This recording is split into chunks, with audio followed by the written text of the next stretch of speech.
Mas aí eu fiquei com Jesus mais perto de mim, mas não o suficiente para eu viver para Ele, me doar para Ele, o Quando, Espírito quando Santo. você começou a ter esse encontro com Jesus, além de mudanças ocorrerem em você, você começou a olhar para as pessoas que estavam à sua volta e enxergar Jesus também, né?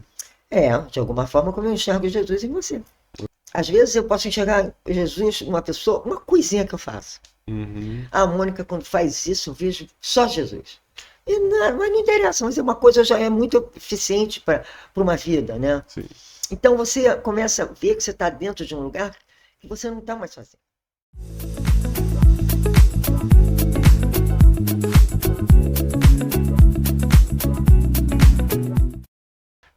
Você na sua vida teve um ensino sobre a Bíblia, né? Se eu não me engano, você e sua família eram católicos, né? Uhum. Certo. E qual era a sua visão sobre a fé, assim, né? Como você lidava com isso? Qual era a sua visão antes, assim, né? Então, eu estudei em vários colégios de freira. A gente tinha catecismo, ia para missa.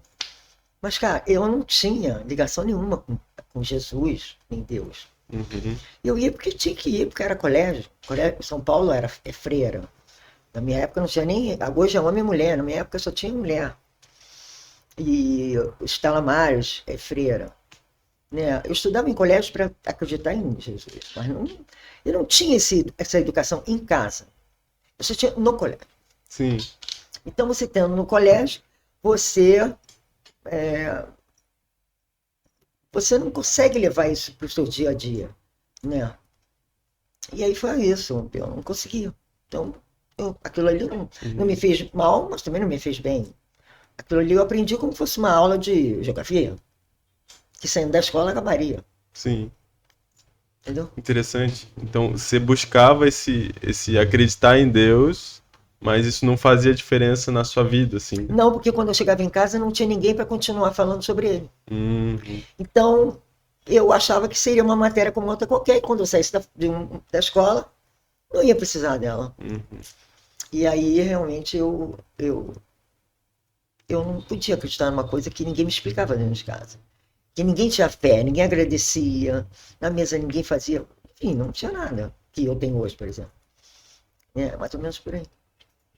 entendi. E você diz, né, que você começou a frequentar a igreja evangélica já Mas, velho, há bastante tempo, assim, né? é. Há uns anos, assim, atrás, né?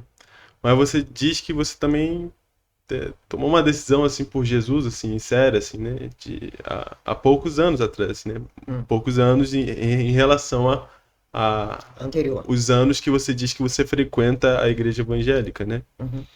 Deixa eu te perguntar, como foi o seu encontro com Jesus, assim, de verdade? Então, isso aí começou, não foi assim. Começou quando eu descobria que eu tinha um problema com droga. Uhum, Droga e álcool, que álcool pra gente é droga. E lá dentro, diz até hoje assim, orava por Deus, né? Entregava sua vida a Ele, e o poder superior era Deus. Aquilo me chamou a atenção porque eu já tinha ouvido, mas não tinha percebido que aquilo ali seria importante. Mas eu tinha que entregar, e entregar para mim é muito difícil. Como é que eu vou entregar se a vida inteira eu tomei conhecimento de fiz tudo o que eu queria? Né? Eu construí um império e hoje eu não tenho nada. uhum, Por que eu detonei tanta coisa? E por que agora eu estava pensando em Deus?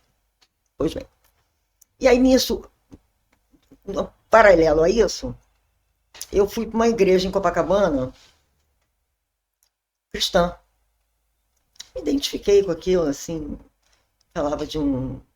Me relembrava um pouco o colégio. uhum, Né? E ali eu me senti bem. Mas eu já era mãe. E eu não era novinha, eu já estava com 45 anos. 46, mais ou menos isso. E eu levei minha filha, fui batizada ali, batizei minha filha, mas eu saía dali e minha vida voltava a ser tudo que era. uhum, Não que aquilo ali ia fazer um milagre porque eu fui, mas eu não tinha uma continuidade quando eu saía da igreja. O respeito que eu tinha ali, eu não continuava. Eu não, eu não lia versículo nenhum. Também a igreja não ajudava, não dava amparo para a gente ali, no particular, não tinha discipulado, era muito tempo atrás. E eu comecei a deixar de ir porque eu ia para uma igreja que berrava, né? Eu até gosto de pentecostal, mas estava demais e a minha filha não gostava, Sim. enfim, É um choque de cultura grande, né? muito. Católico. Eu com 40 e tantos anos, Sim. que fazer uma coisa que eu não fiz quase a vida toda. Mas aí eu fiquei com Jesus mais perto de mim, mas não o suficiente para eu viver para Ele, me doar para Ele, né?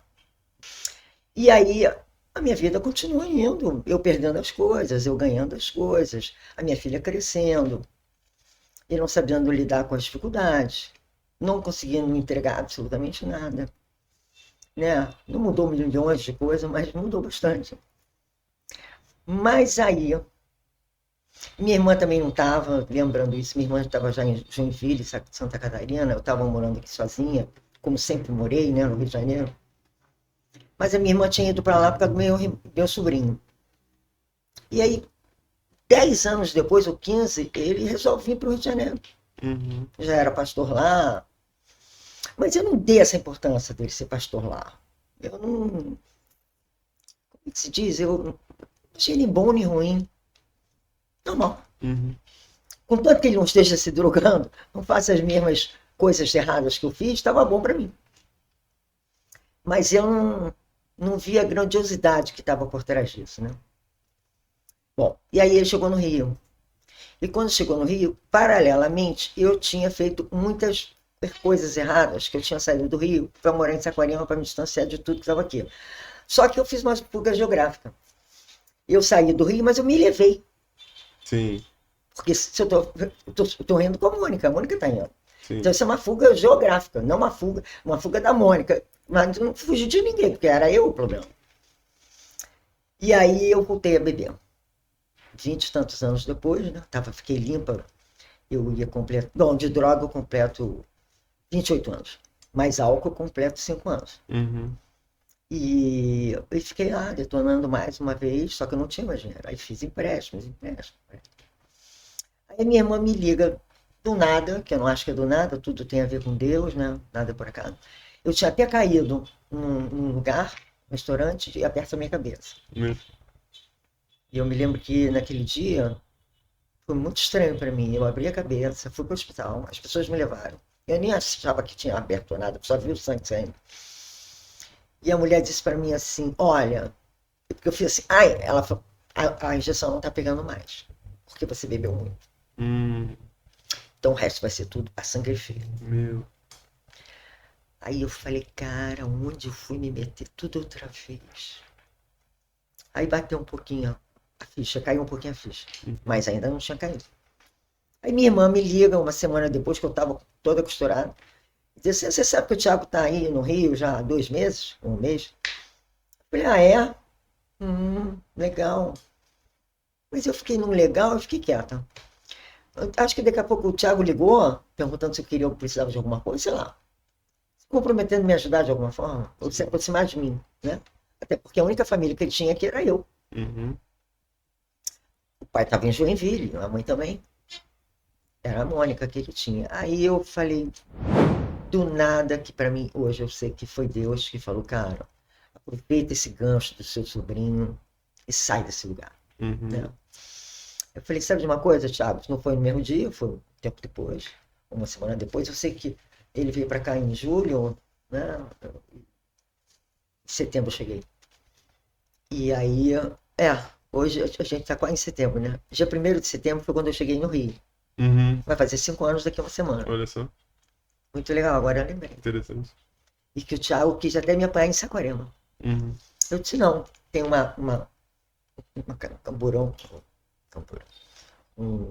caminhão que tá vindo daí para me pegar, para me levar para ele de novo. Eu vou morar um pouco perto de você, aí na Recreio.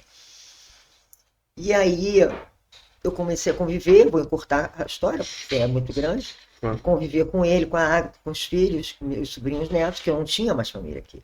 Isso para mim foi muito bom. A minha filha gostou também, porque ela sempre gostou de família. Uhum. E eu comecei a ver o comportamento. Eu conheci o Thiago antes de ser pastor. Eu sei como ele era. Sim. Eu me lembro. E aquilo, para mim, era tudo novo. Quem é esse cara? Né? Quem é esse menino? Que eu vi crescer de uma forma e a outra.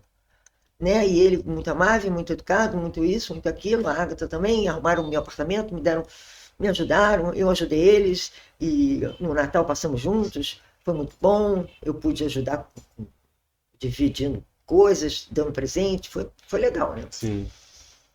E aí eu ainda não tinha clicado. Até que o Tiago falou assim: você conhece alguém no Rio que gostaria de conhecer Jesus? Como eu já estava mais próxima dele, eu já estava mais perto também de Deus. Uhum. E eu falei: conheço a Fátima. E aí começou a gente indo lá, fazendo um grupo pequeno, e fazendo tipo uma célula aqui no Rio, fala-se célula, o nosso falava grupo de pequeno. E aquilo me levou a ter um certo, fazer parte, uma participação Sim. na vida do outro. Fazer parte de alguma coisa que eu já não sentia que fazia parte de nada.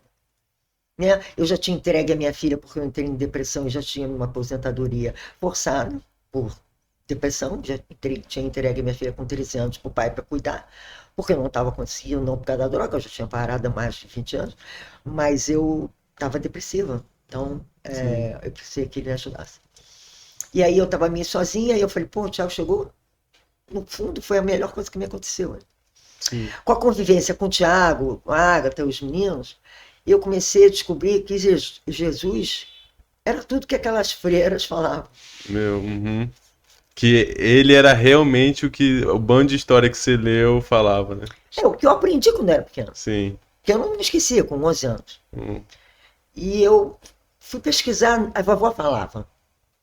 A vovó tinha uma cruz com Jesus, falava de Jesus, eu ouvi elas falando. Mas não era minha mãe não era assim tanto, a vovó era mais. O Tiago também lembra da vovó falando, da bisa dele. Né? E aí eu comecei a ver, eu senti até vontade de ser batizada outra vez, né? Como aquele batismo em Copacabana não tinha feito significado. Não que uma água vai mudar você, não vai mudar. Sim. O que vai mudar é o teu encontro genuíno com Deus. Sim. Com Jesus, no caso. Uhum. E aí eu comecei a ver que com ele ficou mais. Descansei um pouco o ombro, não totalmente. Mas comecei a descansar, comecei a ver Jesus nele. Sim. Não que ele não tenha defeito, tem. A gente tem, né? Humano, não somos Deus. Sim. Mas ou procuramos melhorar, mas com certeza temos mais qualidades do que defeitos. Porque já estamos mais influenciados com ele. Temos mais a presença do Espírito Santo. Quando você começou a ter esse encontro com Jesus, além de mudanças ocorrerem em você, você começou a olhar para as pessoas que estavam à sua volta e enxergar Jesus também, né? De alguma forma, como eu enxergo Jesus em você. Né? E falei para você no teu aniversário. Às vezes eu posso enxergar Jesus numa pessoa, uma coisinha que eu faço. Uhum. A Mônica, quando faz isso, eu vejo só Jesus. Mas não interessa, mas uma coisa já é muito eficiente para uma vida, né? Sim. Então você começa a ver que você está dentro de um lugar que você não está mais sozinho.